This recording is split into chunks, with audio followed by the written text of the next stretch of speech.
industry egendamu misingira ddala naddala sekita y'emizannyo. Emizannyo gino gyali gyakenderamuko ku maanyi kuba kati olaba theatre ntono,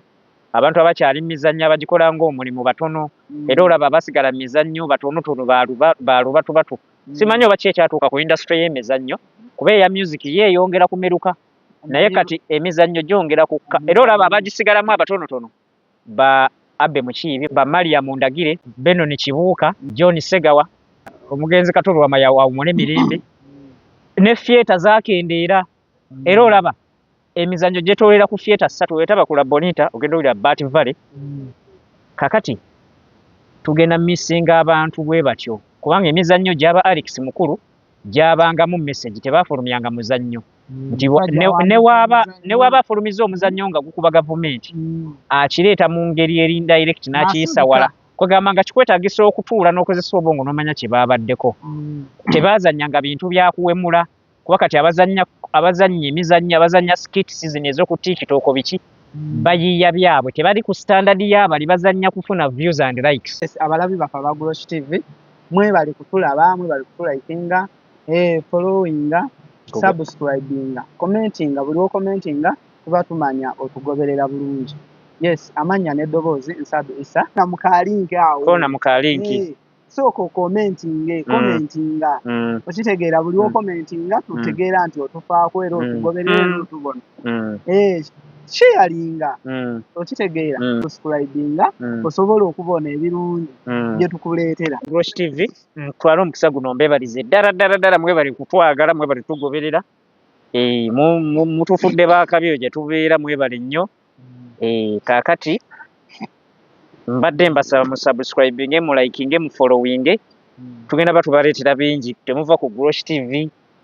buli kimu, tetukoma ku content wakwogera ebivulu mubiraba, content buli kimu tukibateerayo kasita kiba nga kiri mu entertainment. Ekitalo nnyo era kati wendi kati n'ekyokunywa kino mpulya tekigenda bulungi kubanga twafiiriddwa taata waffe mu entertainment. Alinga taata waffe kubanga jjajja kubanga be bamu ku bantu be tubadde tulabirako abantu abakulu ddala mu industry eno. Newankubadde tukyalinawo abalala bakulu baffe nga ba Moses Matovu n'abalala, naye oyo ebadde empagi y'amaanyi. Era bino bye bagamba nti awakula ennume tewakula emu, kiyinza otwala ebbanga okuddamu okukulawo ennume endala eyenkana Alex Mukulu. Era kituyisikoze bubi nnyo naddala ffe abali mu entertainment. Kitalo nnyo ekya mukulu waffe batugambye yafiiridde ku myaka 72. Nagyo nno tegituukikako kuba n'okuweza obwezi 5 it is a blessing. 72 abadde atawanyizibwa, batugabye bulwadde bwa kibumba. Abadde atawanyizibwa ekibumba, tetujja tusobola manya kiko kyavudde kuba ebirwaza ekibumba bingi. Newankubadde abamu beesiba nnyo ku mwenge ndaki, naye ebirwaza ekibumba biki bingi kuba kyekibumba bakikola nga kiri delicate. Naye nga nako yali akakozesaamu kabia yali akanywamu kuba nawe erinnya oliwulira Alex. Senga bagambye nti Muhammad Mukulu wandigambye ati omwenge yali agwagaza ki, naye owulira Alex kitegeeza musajja either mukatuli kyoba wanzikiriza ekkirizibwa okukola ki okanywako okutali musango, kubanga tetusobola manya biki bibadde bimusoomooza wabula abadde ya separatinga kuba nawulidde nti abadde abeera yekka nga okusinga abadde abeera nnyo yekka, abaana bali bweru. Kati ekiwubaala ekyo ng'omusajja obadde wamanyira mukyalawo, wamanyira abaana. Nze ngamba n'abadde mubeere nga mulambulako bazeeyi bannammwe, okitegeeza batya. Kati katugeze muzeeyi Alex Mukulu abadde musajja w'amaanyi. Nze kyembaddemu oba engeri gye mbadde mugoberera nti abadde abulanga najja n'ekipya ofuna. Katugeze nti Issa abuze nnyo naye buli kujja ajja naki nakipya ku mmeeza. Kati mu kubulira awo kiba kyetaagisa ne bagenda nga bamugobererako nga banonyekereza oba nga bamulambuulako, kitegedde kuba kimanyi nti muzeeyi Alex Mukulu abadde kumpi, abadde amaka gali awo Mengo, ate nga si mwangu watuukirira. Naye wakuba nti abadde sse muntu nti wagendagendawo nnyo abantu, naye kennyini abadde ayagala nnyo okubeera nga abajja batono. Gwe kennyini nga tosobola keera ku makya n'ogamba ngenze kusinkana Alex Mukulu. Wali abadde bagendangayo. Olina okugenda ng'olina ekigendererwa. Abadde muntu ali principled. Nze kyennyinza okugamba, nze nina abavubuka bemmanyi mikwano gyange bagendangayo mu biseera bya lockdown naye ng'ekyali kibatutteyo baali baagala yingira field ya kuzannya egyo mizannyo kubateekateeka owandiika otya omuzannyo oguteekateeka otya characters biki ozironda otya kati bye byali bibatutteyo kuba nabo baali bakola MDD ku university kati ne babagamba mukoleka intaani nga banakugamba okoleka intaani mu kintu ekyo ky'osoma so bo baasalawo banoonye ku Alex Mukulu abayo ku advise ebirungi n'ebibi ng'era omuntu omulala abaddeko ebirungi abaddeko n'ebyamulemerera ng'omuntu ogutali musango kuba naffe emizannyo ne music era abamu kuba kati ku media kuliko abaana abato abazaalibwa myaka gye2,000 nga tebamanyi nti Alex Mukulu yakubako ne ku luyimba ne lukola hit waliwo oluyimba balugamba bannakampala nga boogera bannakampala nga boogera sibanenya abagenzi ne batadda badduse badduka bigambo kyokka Kampala ye yasoma oluyimba olwo yali akirese Genowise kubanga ekyamazima mwami Yiisa bannakampala boogera nnyo naffe wano tuli mu kwogera naye ate okwogera okwaffe bye twogera tusooka bisengejja ne tukola analysis naye njogera ku lugambo lw'okukyalo mwami Yiisa n'okeera ku makya n'oyitawo ku dduuka ne batandika omulabi ye ng'akozze ennaku zino kati oluyimba olwo yali teyeeyimbako fine naye layini ezimu yaziyisaamu naye ayina layini ze yayimba ng'olabira ddala akola ki ayimba kintu kiri jeno kati okugeza bw'owuliriza oluyimba olwo waliwo yagamba alina erinnya lye yakozesa n'agamba senta zijjawa alimbalimba abantu nti akuba bidongo kakati mwami Yiisa essaawa za kakati bizinensi yo otunda cosmetics otunda biki omuntu asobola okugamba Yiisa abalimbye sente ezizimbye ewuwe n'akola biki tazijjemu ebyo alabika balina bye babba bbeeyo mu kibuga kati bannakampala n'akusalako ekintu naye nga tekikola ki nti alimbalimba abantu nti ali mu music naye simu ajja ki atunda njaga kati okimanyi waliyo abayinza okundaba nga nzimbye kalinya abadde atunda enjaga tazijje mu kuyimba okyegera kati message y'oluyimba ate oluyimba olu by the way lwafuluma abatalumanyi nti lwafuluma 1994 otegedde lukadde luweza emyaka 32 bukyanga lufuluma naye paka nakati nze lukyanyumira okitegera kyengaza okugamba olwa message ekola ki olwa message erulimu kati n'ekirala bodda ku side y'emizannyo mu mizannyo era akoze ettaffaali ly'amaanyi kubanga abamu ku bapioneers b'emizannyo bennyinza okumenyera wano mu Uganda Alex Mukulu huyo atufuddeko waliwo omugenzi Katooli Wama waliwo omusajja bamuyita Abe Mukiibi yakyaliwo waali naye ono kyabadde be bakabaka b'emizannyo Alex Mukulu kyabadde ng'alina abamu kye batalina nti ye walaba nga toli focus akugambirawo anti abadde perfectionist omanyi lwaki abantu babadde bakyogenda ewuwe abadde perfectionist nti akasobi nayo kaba katono akakugamba kati ate abantu abasinga baagala nnyo omuntu awaaniriza baagala nnyo omuntu nti omuntu ne wakeera ku makya katugeze omuntu n'afuka wali omuntu aba baagala nnyo nti omuntu amuwaana ng'ofuka bulungi n'amukubira mu ngalo bye baagala naye ate Alex Mukulu tabadde kikabo ekityo era olaba bwe bamuteeka ku pano y'okulya bino ebyabukedde TV yolesa ekitone ne bamuleetanga music analyst abasinga ne bongera omumanya abali bakola ki naye kati ffe twali tumumanyi before okitegeera kyengezaako okugamba kakati kyengezaako okugamba ekirala nti ku yolesa ekitone yakritisayizinga nnyo abayimbi abatandika abamu ne bamunyiigira olw'ekintu ekyo naye nga kye yali akola kyali kituufu kubanga music nga music Alex Mukulu kyemmanyi aba music abadde yamusoma sirowooza nti ebintu ebyo abadde agambolinga buki ng'akimanyi kyakola nga yakisoma era nzijukira interview emu yaliko ku Dembe FM nga bakasuku bamukyaziza nga bakyali ku Dembe FM edda Dembe eri enkadde ne bamugamba mwami Alex Mukulu omulimu gwo ogwabonnakatemba ogutuusizaawo Alex Mukulu kyamukuulako wanya n'agamba nze toddangamu okumpita mu Nakatemba kyenjogera gye kiri ne bamubuuza ate lwaki onyiize ng'ate obeera mu mizannyo ffe tumanyi mwenna muba bannakatemba n'akinnyonnyolera awo era twakitegeerera n'agamba ye si mu Nakatemba ne bamubuuza nti oli ki n'agamba ye dramalist si munnakatemba. Ne bamugamba dramalist mu Luganda tekitegeeza munnakatemba, n'agamba nedda. Munnakatemba kitegeeza bw'ekigenda deep kitegeeza by'okola si ggwe aba abikola, waliwo ekikutemba ne kikutuula ku mutwe nga bw'omuntu w'anaakozesa oba drug oba ki, ng'omuntu w'anaanywa omwenge n'akulangira naye ng'enkera bw'omusanga nga tagunywedde aba talina bigambo. Kati kye yali agezaako okugamba nti ye byakola tekimutemba butembi, ng'oli w'anaayambala gomesi ne yeesiiga cooka n'azannya ekintu naye nga muri yo sensi si mukazi. Naye olw'okuba alina ekimutembye, kati ye yagamba ye emizannyo gye is a dramalist, atuula n'akola concept n'akola script, si munnakatemba. Era kibadde kimunyiiza nnyo musanga mwami Alex Mukulu n'omuggyako interview ekyo eky'omuzeeyi ekyamuzeeyi tekiri ku myaka, kiri ku respect. Kuba nina n'omuyimbi wano gwe mmanyi tannamera nvi naye bw'omuyita muzeeyi kimusanyusa nnyo, ayinza n'okuwaayo omutwalo. Anti kati kankubuulire, abantu abamu tebaagala bayita muzeeyi lwa nsonga nti muzeeyi kirina gwe wano w'okiyita gw'obanga amuwa ekitiibwa, okitegedde. Naye nga ye abadde alina kaakubuuza nti nzaakuzaalira taatawo, okitegedde ekyo. Kwegamba ye obanga omuyisizzaamu amaaso mu nneekuuma gye yeekuumyemu, kuba ye ejjukira abadde smart. Mulimu abantu nga bali smart, nga era omuntu wabeera smart nnyo bakuyita wa lugezigezi, agundi oyo wa lugezigezi alimu olwe smart, okitegedde. Kati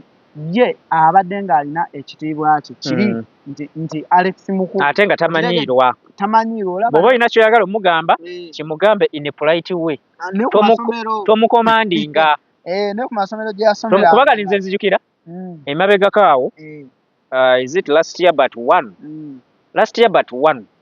tuli mwaka ki 2026 2027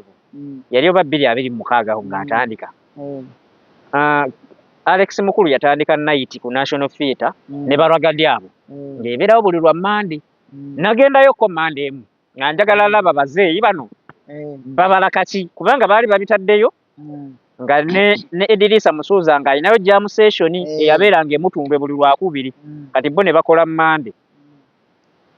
Abasajja baali mu kuyimba nga Alex Mukulu abadde muntu nga tamanyiirwa, omu ku baali mu audience, kubanga byabanga bya live band. Kati Alex Mukulu jukira nagambye yasoma music, yagenda n'ajja ku stage ng'agenda performinga, n'atwala essaawa ngezi ng'atuninga gita, ng'awulira gita emuvugira bubi. Naye nga ababandi bamugamba eteredde muzeeyi tutandike, n'agamba mumala gakubajjawo ensuwa n'agituningira essaawa ngezi. Kati abaali mu audience abaali balaba, omu ku bo n'akoowa n'afulumya statement, oba yali anyweddemu n'agamba avaayo naawe n'ennyimba zo ku leediyo tetuziwulira. Alex Mukulu n'atabuka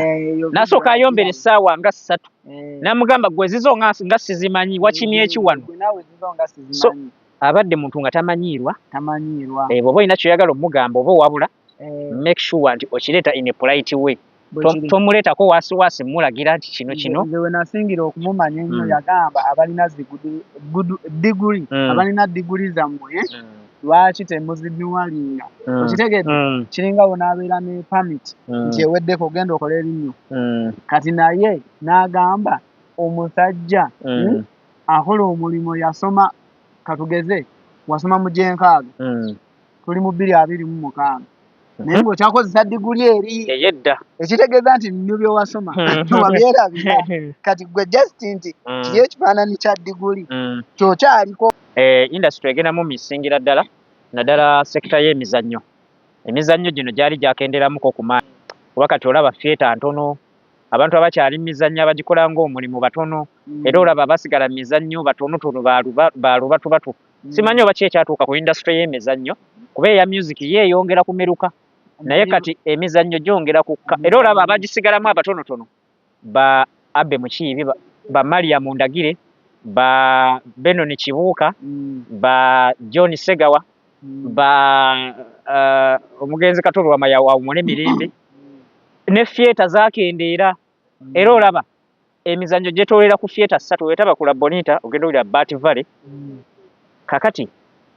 tugenda missinga abantu bwe batyo, kubanga emizannyo gy'aba Alex Mukulu gyabangamu message tebafulumyanga muzannyo nti ne waba afulumiza omuzannyo nga gukuba gavumenti akireeta mu ngeri eri indirect n'akiyisa wala kwegamba nga kikwetaagisa okutuula n'okozesa obwongo n'omanya kye baabaddeko tebazannyanga bintu byakuwemula kuba kati abazannya emizannyo abazannya skit season ez'oku TikTok biki bayiiya byabwe tebali ku standard y'abali bazannya kufuna views and likes ne bali bazannyanga nga omuzannyo ogenda oguvaamu ng'olina kyoyizeemu ate nga bayitibwa mu kusomesa nga bayita mu kusomesa olw'okuba olina smartphone ogitunulemu bwoti so kati ndi worried nnyo nti abantu abakola ebintu bwe bityo bagenda baggwaawo ate sinnalabayo generation nto ekitandika nze sinnalabayo ba Alex Mukulu bali myaka 3 nga bakola ekintu kyennyini kyabadde akola so ndi worried nti bw'oba n'ekibira ng'otema butemi miti nga tosimbamu mirala owayitawo ebbanga oyinza okufuna eddungu oba n'ofuna abaana tebawadde budde bazeeyi bano kubeera nti basobola obatweninga kuba omuntu kyoli osobola okitweninga omwana wo oba osobola okitweninga omuntu yenna nze ngamba bano abaliwo kati saawa zino tebawadde budde bano abantu abaliwo kati saawa zino abakulu nabo basobole okukibayisaamu katugeze Alex Mukulu abadde muwandiisi okitegedde muwandiisi mulungi awandiika drama awandiika byonna nga muwandiisi mulungi naye nga bano tafunayo muntu bw'asobola kutraininga kintu ekyo okitegedde babaddeyo era nze kyenyinza okugaana n'abavubuka bemmanyi abagendanga ewa Alex Mukulu nagambye waliwo n'abakolerangayo zi intani abali ku university nga bakola MDD naye abantu abasobola okiteekeramu ddala amaanyi ne bakola ebintu ebyo ebya drama ne bazimba zi theatre kuba kati ne theatre zaakendeera tetukyalina theatre ey'omugenzi Katolo Amayiyo bagikoonawo theatre ziri mbale okyegala kyengezaako okugamba so kati industry ya drama egenda eseebengerera ekisookera ddala abaana generation yaffe eno empya egize twagala nnyo ssente mangu ate emizannyo gy'aba Alex Mukulu egyo gyakutwala obudde si gyapa si bye bino ebyabajjoze Kyakala mbu muzinaazina oku ne muzannya akantu ka dakika 3 ne kafuna likes mutwalo ne mufuna obulango bino ebyabano bibadde bitwala obudde kubanga nze nina sister wange mutumiddeko ali awo Busaabala bamuyita Benda azannya ne ba Mariam Ndagire naye omuzannyo gugenda ofuluma nga baatandika dda ogurihasi nga ndowooza kuva last year bagenda obishuutinga kuba bba ebyabo ate babitundira ku Palo Magic naye bagenda obitunda ng'ebintu babishuutinga dda obudde nyumba z'akadongo kamu ezatwalanga edakika 10 okuba nti ennaku zino omwana afulumya oluyimba nga dakika 3 so kati kyekimu n'emyuziki nti abantu abakadongo kamu baasomekanga ennyimba zino mwaliwo ebidde so kati n'ekyemizannyo lekiri emizannyo kati ennaku zino emizannyo ng'egyo gy'aba Alex Mukulu bwe gityo tuyinza obutaddamu gifuna kasita regimu eyo enkadde eggwawo kugambye abakyagirimu nkubulidde amanya negamba John Segawa negamba ba Mariam Ndagire negamba ba Abe Mukiibi ebyo ebikonge Katonda wanaabituggyako tuyinza obutafuna balala balina ideology bwezityo oshega kyova olaba ne mu kadongo kamu era okoze bulungi n'oleeta example ya kadongo kamu Kafeero bwe yafa basudde n'afa Kasozi n'afa kadongo kamu n'afa baafa ne kadongo kamu aliwo ennaku zino mulalamu dakiika 2 ne Walukagge yalinga nabo kuba Walukagge ebiseera yatambulanga nabo nga muvubuka muto naye yakyusaamu olw'omulembe Walukagge tasobola oluyimba lwa dakiika 2 kuba ne walutwala ku leediyo tebajja ddu kubaddumalayo ate nga ayagala message eveeyo kati era naye message afuula banga agifunzafunza ne luggwera mu dakiika 5 ate jjukira ebyabano olina message olina gifunanga kiggwayo kyakubiri boddayo ku kadongo kamu n'olaba performance z'abakafeero baani ku stage bazannyirangako emizannyo Madamu Groshi oli wali mu kivulo ky'akadongo kamu fayina emizannyo baagizannya yeyo concept eyedda naye kati ennaku zino njagala ogende mu bivulu by'abayimbi b'akadongo kamu genda mu bivulu by'abasaninduga genda mbaani abayimba kadongo kamu olabo baba bakyazannya emizannyo kukuba ndongo vaawo nze mbadde kirina ku akadde ke babawa katono ekivulu kitandise saawa n'obudde nabo bamatalinga bali bajjanga katugeze nti bali mu kuleeta oluyimba Kafeero bali we baabeererawo ebivulu tebyabangako budde era etteeka lizze wano ku biseera bya Jennifer Musisi ne bateekawo etteeka nti ebivulu bikoma ssaawa 6 naye era kikola Kampala waffe eyo mu byalo tutambula abantu bakuba endongo paka ku makya naye wano mu Kampala etteeka lyayita ti ssaawa 6 ekivulu kikole ki kati ekyo nakyo kireetera abateesiteesi b'ebivulu obutateekateeka kumalayo ne bakubirira okitegeera kyengezaako okugamba kyekiri kye twaliko emabega ng'ombuuza ebivulu lwaki bisala nnyo enteekateeka ekyabulamu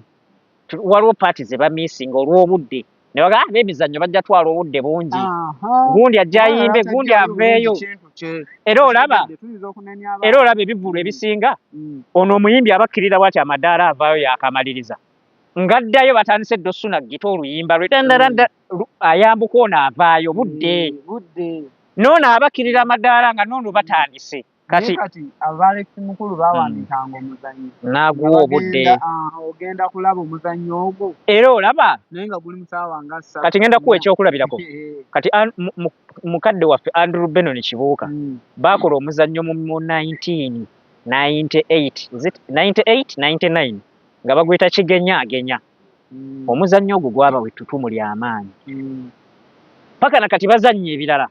naye tebannazannya muzannyo gwe bayita kigenyaagenya kati kigenyaagenya oyo twamulinda simanyi gwe oba waliwo emyaka egyo baali muto twamulindanga ku UTV nga naawe omulinda twalinanga TV ya black and white ewaka zino ezaakabaawo naye nga kigenyaagenya nga omutegeera bulungi nze natandika osoma 98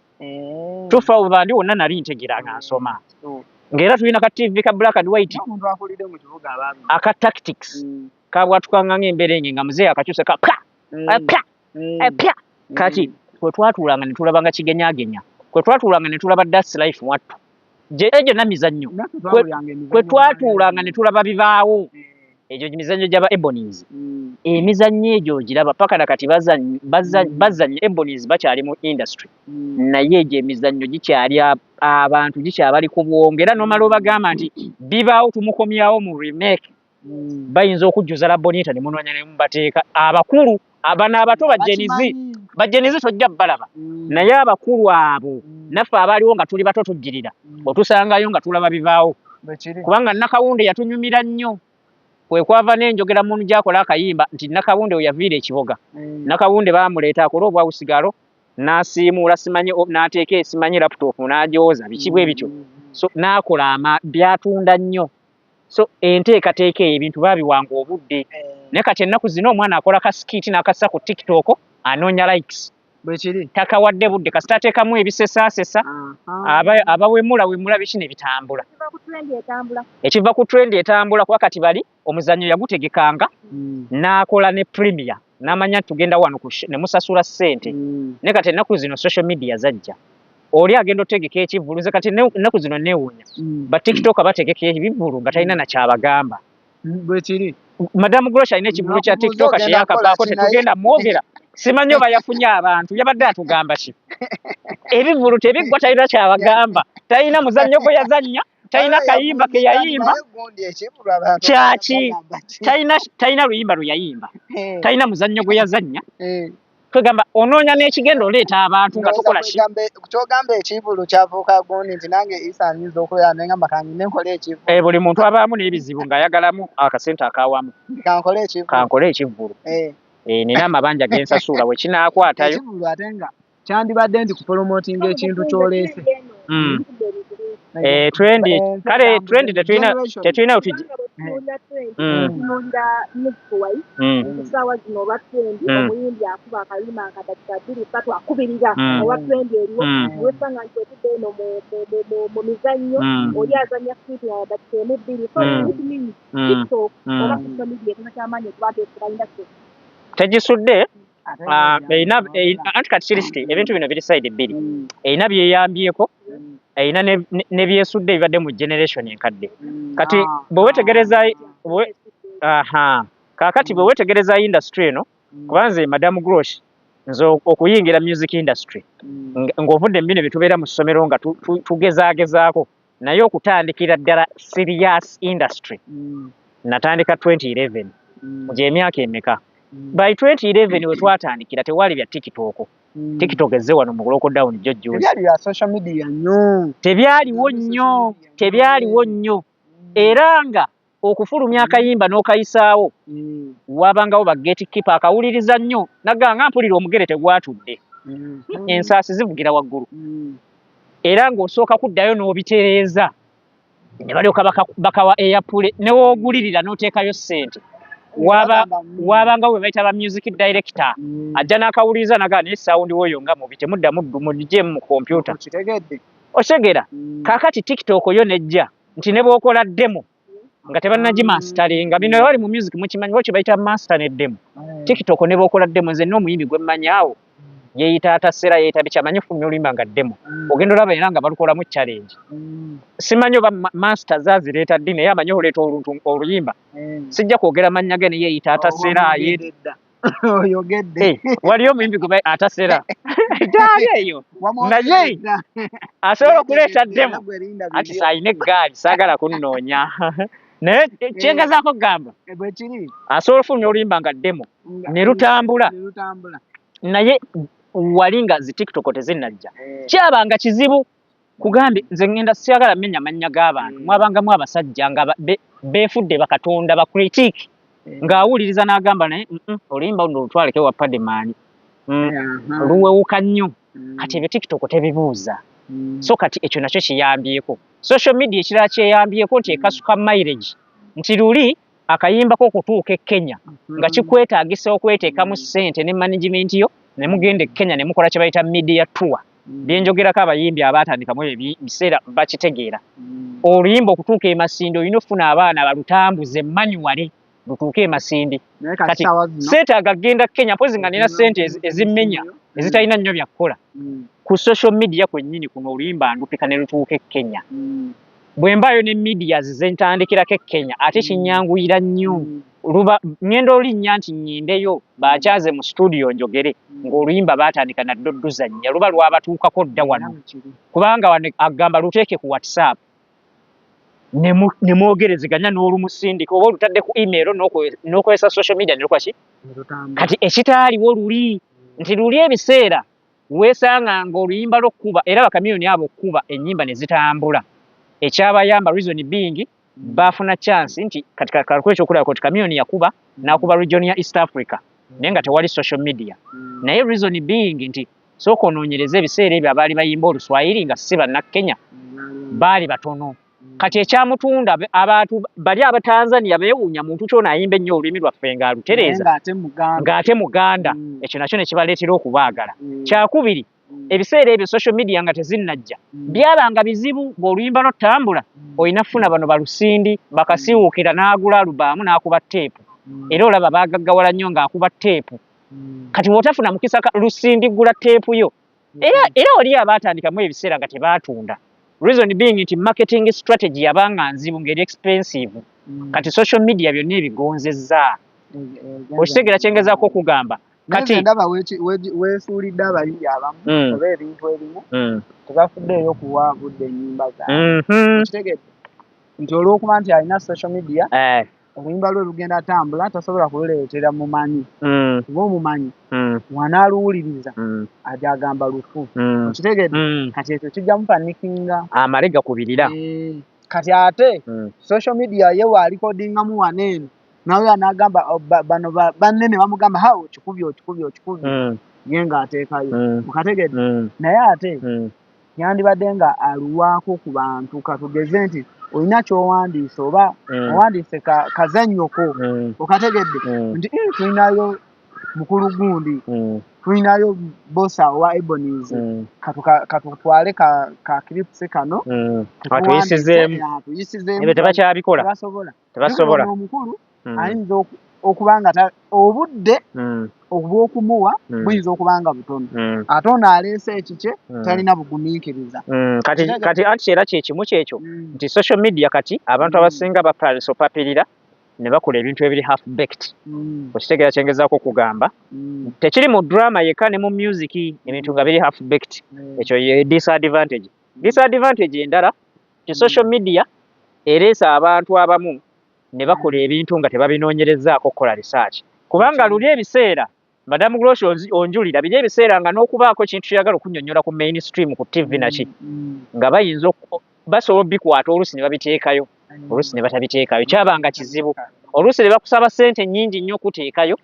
oluusi ne bakuwanvuya nnyo okuteekayo ffe tulina media ezimu nga twazeegayira ng'otuwa interview naye nga n'okubira abantu nga bana just interview ne baga kaakati ayo navaayo kati kubira ku gundi ajja kukukyaza n'okubira gundi naga olinamu ssente meka kuba nina mukama wange so ekyo social media eringa eyakinafuya naye ate mu kukinafuya ereeseemuko abantu abakiboggwe nti omuntu akeera ku makya nga bwe tuli wano mwami Yiisa n'atandika ovuma omuyimbi naye nga omuntu avuma omuyimbi bw'otuuka waasula bakuba ensisi tamanyi kiddako ye nga ye tayimbangako tamanyi oluyimba alulikodingira ssente mmeka takolanga ku vidiyo tategekangako ku kivulu yadde talina muyimbi gwe yali apromotinzeko yadde bano ab'okukyala atandika naye osanga awa amagezi ku bya music so social media ereese nnyo abantu abeegeziwaza eyo disadvantage kyetaaga nebaako control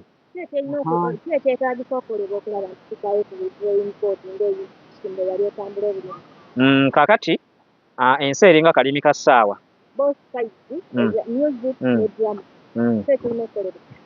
ekisookera ddala tuyinza obutaddayo mu analogo system nga bwe kugambye nti ensi eringa kalimi ka ssaawa essaawa eri mu ddiiro eyiyo bw'ogitambuza n'ogizzaayo kati tuli mu ssaawa mmeka tugenda mu ssaawa emu bw'ogitambuza n'ogizzaayo ku ssaawa 9 eyange esigala ebala ssaawa emu kati yensi so tetusobola kuddayo mu analogo system wabula tulina kuregulatinga engeri gye tukozesaamu social media tetulina gikozesa nga tweweebuula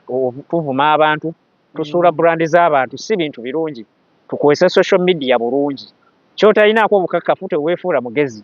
kyova olaba kati nina omuvubuka gwe nalabye mulenzi muto alinga myaka nga 15 abadde nga akola content ng'avuma CDF kati ne babuuza ku myaka gye 15 CDF yamukola ki senga abadde musajja mukulukulu ng'alinga myaka 4 oba 5 nandigambye tomanya CDF ayinza oba yamunyiiza naye mulenzi muto tannafuna mulimu akyasoma talina kintu kye yakoze mu nsi naye ali ku social media ateekako data akola vidiyo buli kanaku ng'avuma CDF so kati problem nedda baamukwata era abantu ne bamumanyaamu akaseera ako kati ettutumu lyamuyamba ki so it's better ettutumu bw'oba olifunye ku social media tukole ettutumu eddungi ettutumu lyonaabeera awo omuntu nakubira essimu nagaa munnange ninamu akakadde kange nangira edduuka lyange tutunda bizigo ettutumu social media olabe social media anti kati kiri kiti ng'era abantu bwe bagenda ne basoma music ne basoma drama ne ba content creator beetaagamu lectures bamanye social media ogikozesa otya kuba naye bw'ogikozesa obulungi ekufuukira omulimu nti n'omuntu n'abeera awo nakubira essimu nagamba naye ffe tulina boutique gitulangire n'engoye zonaakoleramu akantu tukuwaddeyo essaati zizino n'omu okubira akalango olaba social media weekuyambye naye bw'odda ku social media n'ovuma CDF n'ovuma president n'ovuma abantu abakusingako fayine ettutumu wano ojja ddifuna nga bakunoonye mu kayumbako bakutwala then after olikozesa eki kuba si kirungi kufuna linnya ng'ogenda ligenda kusuza enjala ligenda kukubisa kibooko kati eba likuyambye eki ekitukozesa amannya gatweyimirire nti bwe nnaagenda ku internal affairs okusaba passport tebajja kunsimbya layini nga balala bajja gamba gundi jangu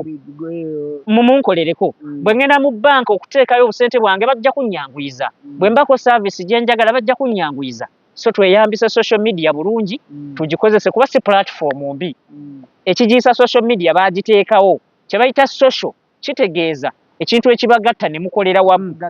kye bayita socialism wadde wano mu Luganda bakikozesa nti socialism gundi asosola naye si kye kitegeeza kugatta bantu nti essaawa zaakakati nsobola kati nze ngenda kubulira ekyokulabirako nze side hustle yange nga siri mu entertainment ndi painter kanneekubira akalango ku Grosh TV ndi painter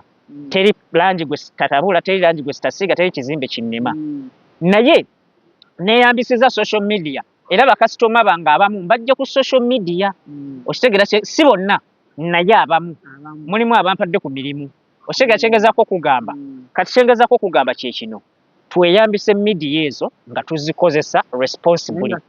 si kuvumirako si kuweebuula si kunafuya abantu nga boolaba nti omwenge baaguteekawo bakimanyi gulwaza naye bagamba drink responsibly tebagamba nti tonywa kuba nabo baateekawo brewery zikole mukulu tugenda kola ki oba abakulu ki tebagenda okuba nti bakola okulaba nti tusigaza gundi eyo ya Alex mukulu paka kiwedde avudewo wakyaliwo bano abakiikiri boobazeeko ki ekigenda okukolebwa okulaba nti industry eya art esigala on top however much bano abakulu batandika okuba nti basaako ati kaakati okufa tteeka ffenna naffe tujja ffa neyo tunaawangaala era tujja tuuka ekiseera nga tetukyali bavubuka nga waliwo abavubuka era nga bagaba muzeeyi wuuyo so it is better ekintu kyonna kyokola n'olekawo omukulugo n'oteekateeka generation empya kyova olaba ne woosimba emiti bagamba cut one plant two osegera nti sala omuti gumu teekawo emirala emeka ebiri so it is better abantu bano abasigaddewo kuba kati Alex mukulu yaawummudde Katoluwama baawummula bano abasigaddewo ba Abe Mukiibi baani bagezeeko okuleeta generation empya okitegeera tebazikotoggera kubanga oyinza osanga mulimu abakotoggera nabo gye bali ebikono n'owandiika omuzannyo ne batagufulumya ng'omukulu alina osooka so it is better bw'oba olina gurupu emijiji generation zino ento nga bolaba mu kuyimba tuba nezi gurupu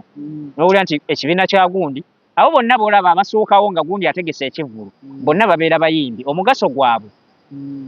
kuggumiza senga ono aliba avuddewo ekintu ekyo kisobole okukola ki so buli lwokola ekintu n'otateekawo generation eddako weenaatandikira wabaawo obuzibu naye era nga bwe nagambye nti kati kagambe kino talenti eringa mpiso era wajja vaayo emijiji emito egigezaako okukola ekintu ekyo naye nga bwe gambye nti trend ekyuse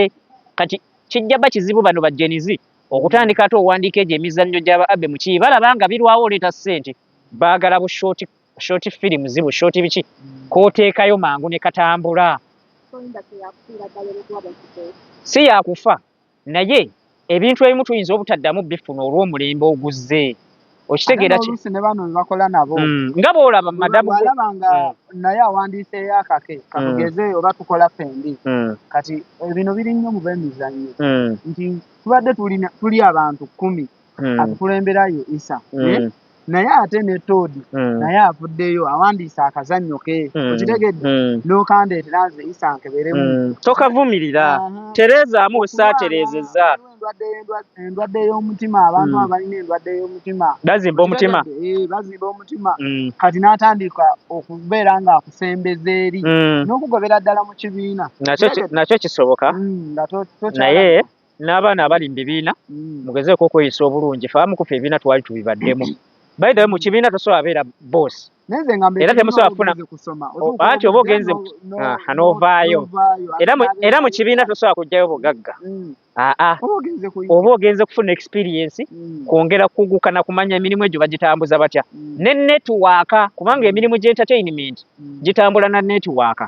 okitegera kyengezaako okugamba kakati bano abasigaddewo bakulu baffe ba Abe Mukiibi ba Mariam Ndagire ba Andrew Benon Kibuuka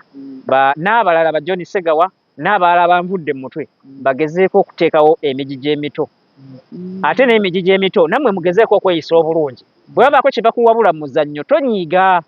tereezaamu kubanga oli gw'owakanya akusinga mu kintu ekyo tereezaamu oddeyo omugabi muzeeyi kyewaŋŋambye natereezezzaamu wano wali watya kati walaba nga wabuzeemu era akwongera akole ki kyova olaba ku kisayi kye bateekawo yinginiya si nti bafundi baba tebamanyi kuzimba omulimu gwa yinginiya kukulagira naga munnange nno ndaba ekisenge kye tekiri ku bbirigi yongera okuba ebbirigi naye tekitegeeza nti tomanyi kuzimba era tovaayo n'omugamba gwe naawe oyogera bikinze nzimbidde emyaka mingi so it is better twewe ekitiibwa media tuzikozese bulungi okitegeera social media tolina kyovaako bw'ogikozesa obulungi naye abantu baagala erinnya ery'amangu nti kanvume gundi amanyi munnange ajja kumanya bw'anaakusiba onaafunamu ki